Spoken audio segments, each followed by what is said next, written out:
हमारा पैरा है 5th, paragraph 5th।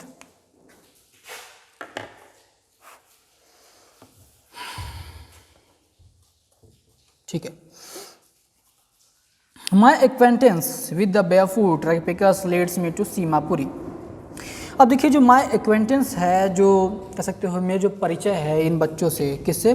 Barefoot rag pickers, नंगे पांव घूमने वाले, कूड़ा करकट बिनने वाले बच्चों से जो मेरा परिचय हो गया, वो मुझे कहाँ लेकर जाते हैं? वो मुझे सीमापुरी लेकर जाते हैं। A place on the periphery of Delhi 8 miles away from it.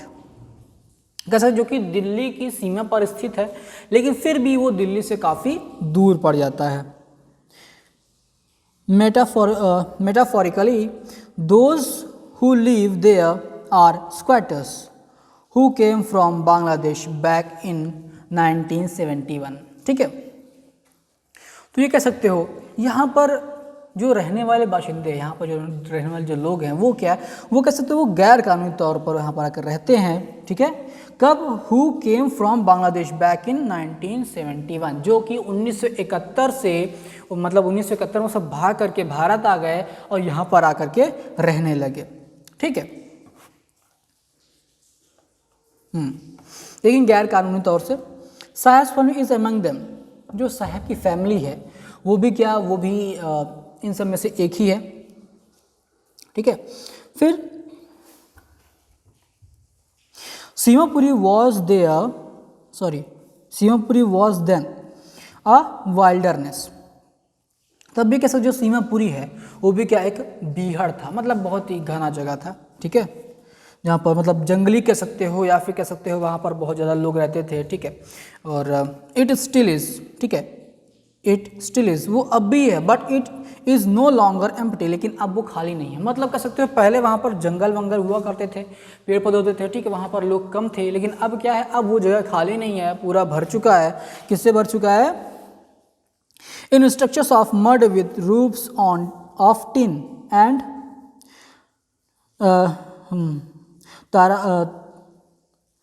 तारपॉलिन। ठीक है, तारपॉलिन मतलब क्या हो गया? ये प्लास्टिक की पन्नी जो हो गया। ठीक है,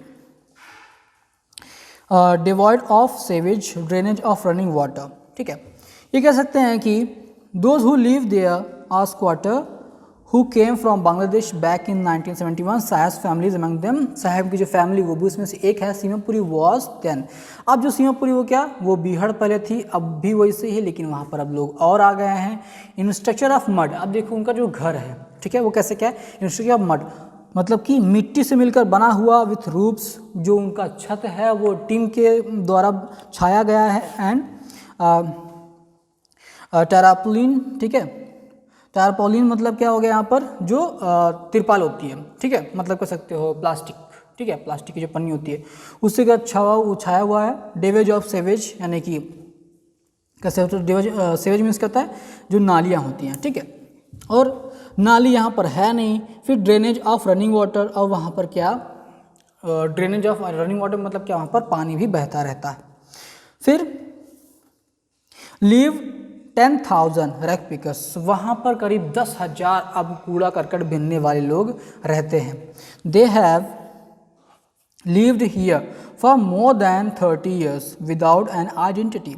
अब देखिए, दे हैव लिव्ड हियर, वो करीब 30 साल से ज़्यादा हो गया समय उनको यहाँ रहते हुए, विदाउट एन आइडेंटिटी, बिना किसी पहचान के, विदाउट परमिट्स, बिना किसी आज्ञा के। ठीक है, परमिशन के, but with ration cards that get their names on the voters lists and enable them two by grain. ठीक है, बट विथ राशन कार्ड, जैसे आपका राशन कार्ड होता है ना, तो उस राशन कार्ड से हम लोग क्या? हम लोग राशन खरीद सकते हैं, हम लोग को मिलता है, सरकार द्वारा दिया जाता है। तो जो राशन कार्ड है, यानी उनको राशन कार्ड है, that gets their name on voters, वो उनको कहाँ डाल देता है? उठा करके वोटर्स लिस्ट में डाल देते हैं। अब जब आप वोटर लिस्ट में आ गए तो आप क्या हो? अब आप एक नागरिक हो, है ना, ऐसा माना जाता है। तो उनके पास राशन कार्ड भी है, वोटर लिस्ट में उनका नाम भी है। अब इसी कारण से वो क्या करते हैं? देम टू बाय ग्रेन, और इसी वजह से वो इस योग्य हो जाते हैं कि वो अनाज को खरीद सकें। Food is more important for survival than an identity. यहाँ पर ये लाइन बहुत ही इंपॉर्टेंट है। क्या क्या कहा गया है? Food is more important for survival. जीवित रहने के लिए खाना सबसे ज़्यादा महत्वपूर्ण है बजाय किसके? किसी पहचान के। देखो, एक बार अगर आपके पास पहचान है या फिर नहीं है, आपके पास कोई पहचान नहीं है, अगर आपके पास खाना है तो आप जीवित रह सकते हो, ठीक है, आप सरवाइव कर सकते हो कहीं पर भी। यहाँ नहीं, आप किसी भी जगह आप चले जाओ, ठीक है, जैसे आप दूसरे ग्रह पर भी चले जाइए तब भी आपको खाना की ही ज़रूरत पड़ेगी। अगर आपको कोई नहीं पहचानता है ना, तब भी उससे कोई मतलब नहीं है। आपके पास खाना तो है, आप खा तो सकते हो, है ना, तो आप जीवित रहोगे। आइडेंटिटी का क्या है, पहचान क्या है, वो अपने आप बन जाएगी धीरे करके, ठीक है। जैसे इनका बन गया, से a group of women in tattered saris when I asked them why they left their beautiful land of green field and reverse.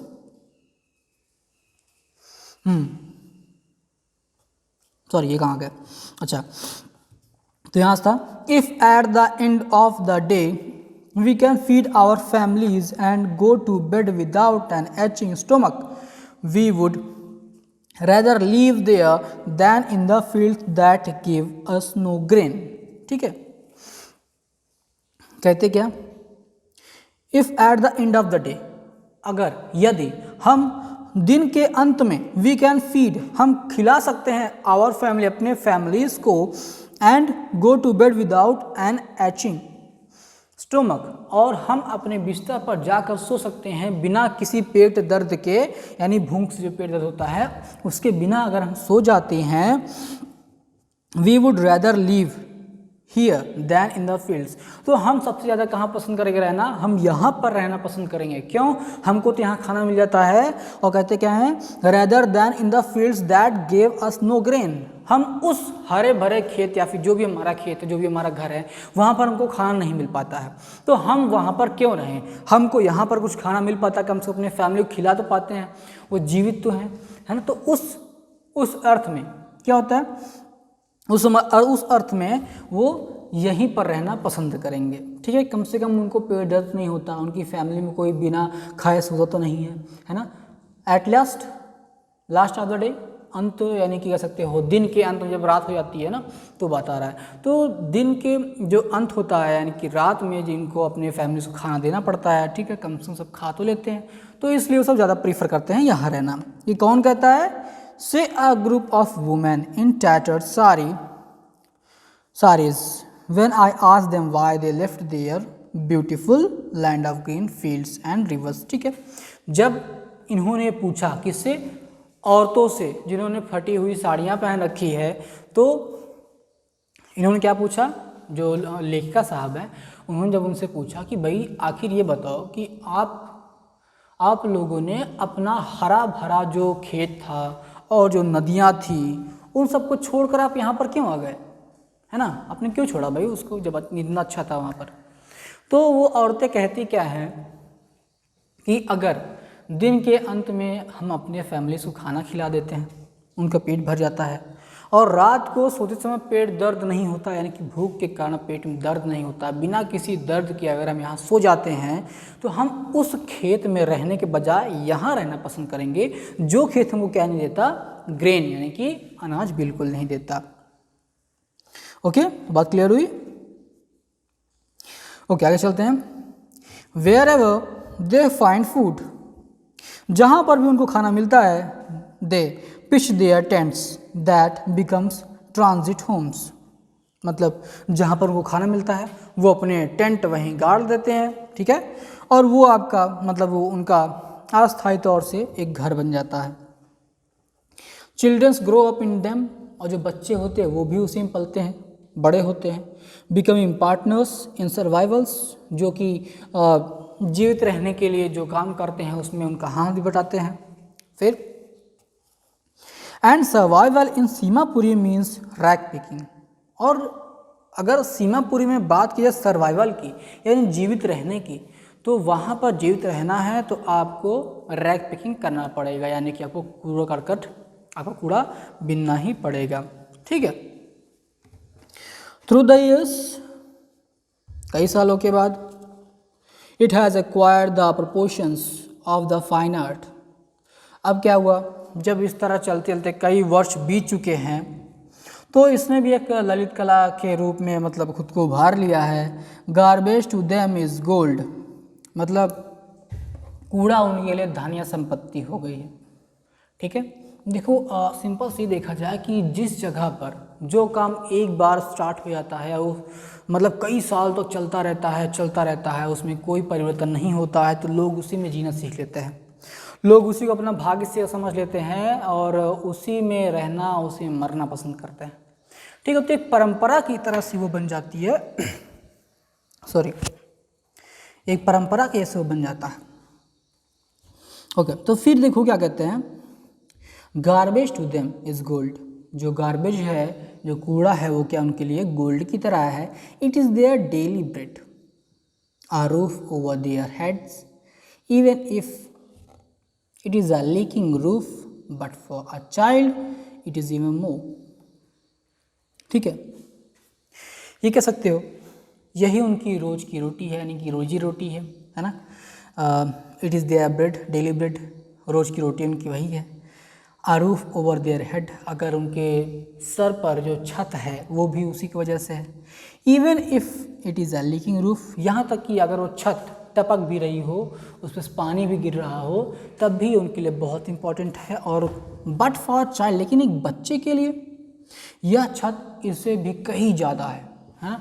मतलब एक बच्चे के लिए जिसको एक कम से कम छत चाहिए जहाँ पर वो रह सके बारिश के मौसम में, धूप में, है ना, भले वो थोड़ा बहुत छेद हो लेकिन चल जाएगा, है ना। तो वो सब बच्चों के लिए बहुत ज़रूरी हो जाता है। तो इसीलिए क्या वो उनको क्या एक कला के तौर पर उसको समझने लगे कि भाई यही अपना काम है, हमको ये काम सबसे अच्छे तरीके से आता है, हम उसको कर सकते हैं बराबर, उसी तरीके से रह सकते हैं, हमको जितना पैसा मिलता है हम उसमें एडजस्ट कर लेते हैं। तो वो इतने सालों से उसको एडजस्ट करते आए हैं, रहते आए हैं, तो अब उनको ये लग रहा है कि हाँ यही हमारा भाग्य है, हमको यही करना होगा, हमारी यही कला ही है। ओके, तो ये हो गया आपका पैरा नंबर 5th। अभी आते हैं 6 पर, है ना। वो हमारा 5th था, ये हमारा 6th हो गया। देखो जो हमारा चैप्टर है लॉस्ट स्प्रिंग, यहाँ पर स्प्रिंग का मतलब हो गया, थोड़ा समझ उसके बारे में। यहाँ पर स्प्रिंग का मतलब हो जाता है कि जो जीवन के सुख होते हैं वो खो जाते हैं। ठीक है, मतलब जैसे हम लोग बोलते हैं अपने इंट्रोडक्शंस वगैरह में, I have seen 21 spring of my life, है ना, उस टाइप से। तो क्या जो हमने अपने जीवन की 21 बसंत देखी है, बसंत मतलब कह सकते हो खुशहाल जीवन, ठीक है। और जो खुशहाल जीवन है, स्प्रिंग है, लॉस्ट हो चुका है, खो चुका है। किनका? उन बच्चों का जो कि कूड़ा करकट बीनते हैं, छोटे घरों में रहते हैं, बहुत मुश्किल से उनको खाना मिल पाता है, वो खा पाते हैं, ठीक है। तो ऐसे बच्चों के लिए क्या एक लॉस्ट स्प्रिंग है, यानी कि उनके जीवन से स्प्रिंग जा चुका है, बसंत का मौसम जा चुका है, सिर्फ ऑटम है, यानी पतझड़ ही है। आई समटाइम्स फाइंड अ रूपी इवन अ 10 रुपी नोट।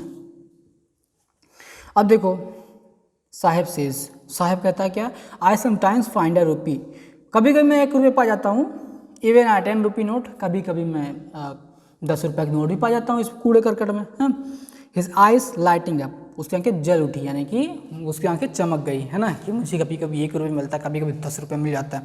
तो उस तरीके से when you can find a silver coin in a heap of garbage, हाँ, जब आप वेन यू कैन फाइंड, जब आप कह सकते हो एक चांदी का सिक्का एक कूड़े में पा सकते हो, आपको मिल जाए, है ना, यू कैन फाइंड, जब आप पा सकते हो एक चांदी का सिक्का एक गार्बेज में, यानी कूड़े करकट में, यू डोंट स्टॉप स्क्रॉन्ज, ठीक है, स्क्रॉन्जिंग, यानी कि तब आप कूड़ा बिनना या फिर उसको कलेक्ट करना आप नहीं छोड़ते हो, ठीक है। जैसे क्या होता है ना, कभी कभी जैसे कुछ लोग हैं कूड़े करकट में उनका चांदी का जो सिक्का है वो बटोर ले गए और उसी में डाल करके उसको फेंक दिया, या फिर कुछ रुपए थे जो किसी के गिर गया तो वो कूड़े में चला गया, ठीक है, वहाँ पर कलेक्ट कर दिया गया, 10 रुपये की नोट चला गया, है ना, गलती से चले फिर किसी गिर गया, किसी खो गया, या फिर कह सकते हो कोई फेंक दिया हो, जैसा भी हो, है ना।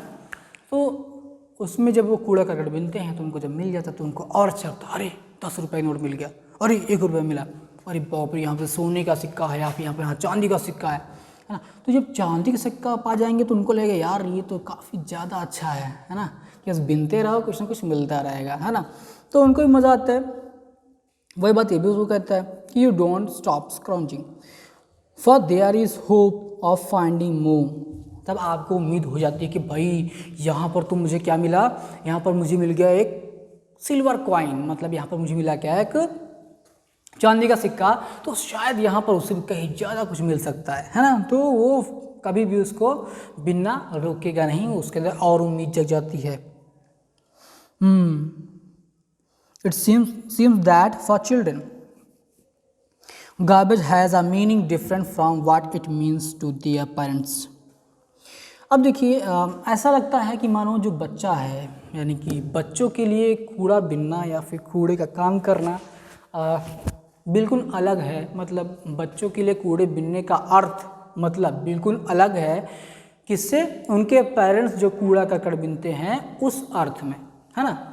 मतलब बच्चों की नज़रों में क्या है, अरे यहाँ पर कोई अच्छी चीज़ मिल जाएगी, यहाँ पर कुछ अच्छा मिल जाएगा, यहाँ पर कुछ अच्छा मिल जाएगा, तो उसलिए कूड़ा बिनते हैं। जबकि उनके जो माता पिता हैं वो रोजी रोटी चलाने के लिए करते हैं। तो दोनों का अर्थ अलग अलग हो जाता है, ठीक है। जो माता पिता हैं वो सोचते हैं हम ये कितना ज़्यादा कमा ले, कितना ज़्यादा हम लोग पैसे इकट्ठा कर ले ताकि अपने बच्चों को पढ़ा सकें, मतलब खिला सकें, रह सकें आराम से कंफर्टेबली, या फिर क्या कर सकें, या फिर जो भी वो चाहे वो कर सकते हैं, ठीक है। और बच्चे जो होते हैं, अरे यार अभी 1 रुपया कल तुमको मिला था, मैं भी आज खोज रहा हूँ, शायद मुझको मिल जाए, मतलब उसकी उम्मीद बढ़ जाती है। एक बच्चा 10 रुपये पाया, दूसरे वाले को बताया तो वो बोलेगा कि यार मैं भी ढूंढूंगा, है ना। तो इस तरीके से माता पिता और बच्चों का जो मतलब होता है, अर्थ होता है कूड़ा बिनने के लेकर के, बिल्कुल अलग अलग होता है। ओके, फिर देखिए, for the children it is wrapped in wonder, for the elders it is a means survival, ठीक है। बच्चों के लिए यह आश्चर्य में लिपटी हुई एक चीज़ होती है, और जो बड़े होते हैं उनके लिए क्या होता है, उनके लिए कूड़ा बिनना मतलब क्या, जीवन जीना, जिंदा रहने का साधन होता है, ठीक है। तो ये कूड़ा जो है बच्चों को अलग तरीके से दिखता है और बड़ों को अलग तरीके से दिखता है, यानी कि नज़रिया है अलग अलग देखने का। ये हमारा खत्म हुआ पैरा नंबर 6। अभी आते हैं पैरा नंबर 7 पर।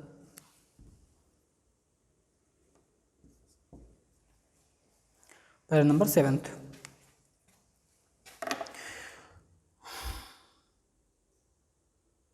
one winter morning I see Sahib standing by the fenced gate of the neighborhood club, watching 2 young men dressed in white playing tennis. On winter morning, एक दिन जाड़े की सुबह, आई सी मैं देखती हूँ साहेब को standing by the fenced gate, जो 4 दीवारी बना दी गई है लकड़ियों की, ठीक है, जो भी है वहाँ पर दीवार घेरी गई है ना, तो या फिर बाड़ लगाया गया है उस फेंस्ड, यानी कि बाड़ लगे फिर दीवार घिरी हुई उसके पास में वो खड़ा रहता है। कौन, ये साहब खड़ा रहता है।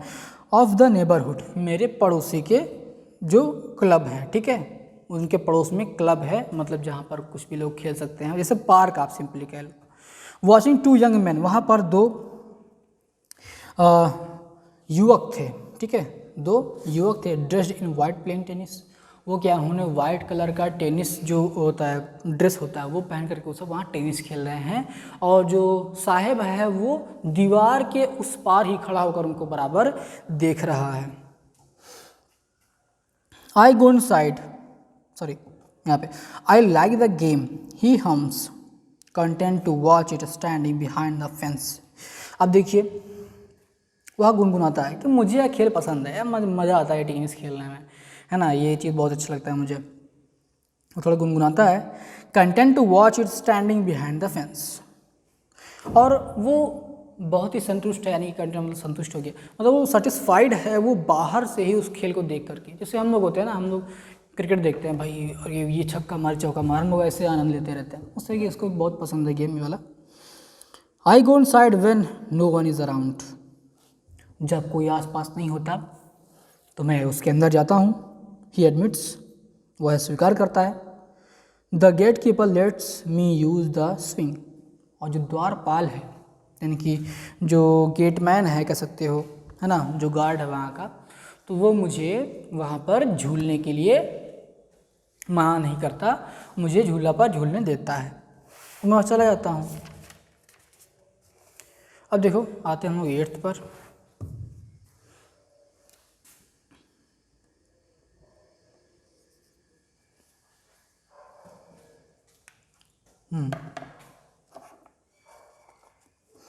साहेब टू इज वेयरिंग टेनिस।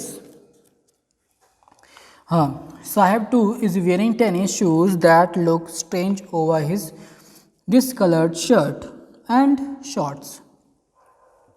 अब जो साहेब है उसने भी क्या टेनिस वाले शूज़ पहन रखे हैं ना, जो टेनिस खेलते समय जो जूते पहने आते हैं वो साहेब ने पहन रखे हैं। दैट लुक स्ट्रेंज, जो बहुत ही विचित्र लग रहा है, बहुत ही बेकार सा लग रहा है, किस पर, ओवर हिज डिसकलर्ड शर्ट, अपनी जो वो शर्ट पहन रखा है उसमें क्या उसका कलर ही पूरा उड़ा हुआ है और जूता बिल्कुल वाइट है, मत कह सकते हो वो टेनिस का शूज़ है।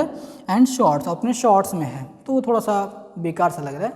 Someone gave them to me, he says in manner of an explanation.